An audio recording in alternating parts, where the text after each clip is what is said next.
শেষে কিনা এক বাঁদরের সাথে পিতা আমার বিবাহ ঠিক করলেন। সব সব হচ্ছে ছোট মায়ের কারসাজি।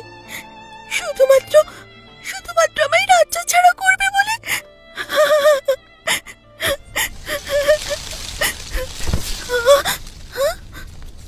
তুমি এত ভেঙে পড়ো না রাজকন্যা, তুমি ঠকবে না।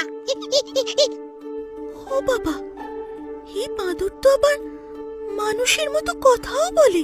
আরো অনেক রহস্য আছে, ক্রমশ প্রকাশ্য। যাই হোক, রাজার 2 কন্যার সাথে 2 রাজকুমারের বিয়ে হয়ে গেল।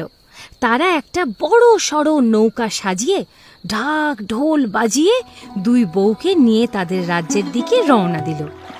এদিকে বাঁদর চড়ল একটা ছোট্ট নৌকায় তার স্ত্রীকে নিয়ে। তাই দেখে রাজপুত্ররা রেগে গিয়ে